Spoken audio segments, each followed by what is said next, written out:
சேலத்தில் பிரசித்தி பெற்ற சுகவனேஸ்வரர் கோவிலில் வைகாசி திருவிழா கடந்த மாதம் கொடியேற்றத்துடன் தொடங்கியது. தினமும் காலை மாலை என இரு வேளையும் சுகவனேஸ்வரருக்கும் சொர்ணாம்பிகை அம்மனுக்கும் சிறப்பு பூஜை செய்யப்பட்டு திருவீதி உலா நடந்து வந்தது. விழாவின் முக்கிய நிகழ்வாக நேற்று வைகாசி விசாகத்தை முன்னிட்டு தேரோட்டம் நடந்தது. சுகவனேஸ்வரர் சொர்ணாம்பிகை அம்மனுக்கு பால் இளநீர் பஞ்சாமிர்தம் உள்ளிட்ட பல்வேறு வாசனை திரவியங்களால் சிறப்பு அபிஷேகம் நடந்தது.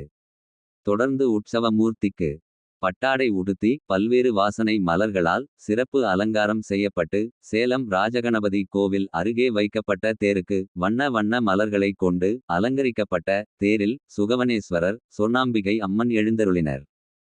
சிவாச்சாரியார்கள் வேத மந்திரங்கள் முழங்க மங்கள வாத்தியம் இசைக்க அர்ச்சனை நடந்தது. பின் மகா தீபாராதனை காட்டப்பட்டது. இந்நிகழ்ச்சியில் சுற்றுலாதுறை அமைச்சர் ராஜேந்திரன், அறங்காவல் குழு தலைவர் சோனா வள்ளியப்பா, மேயர் ராமசந்திரன் மற்றும் பலர் தேரை வடம் பிடித்து இழுத்து துவக்கி வைத்தனர்.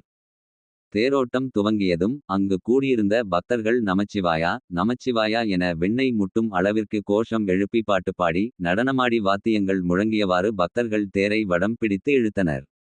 தேர் ராஜகணபதி கோவிலில் இருந்து தொடங்கி இரண்டாவது அக்ரஹாரம் சின்னக்கடை வீதி முதல் அக்ரஹாரம் வழியாக பவனி வந்து மீண்டும் ராஜகணபதி கோவிலை வந்தடைந்தது.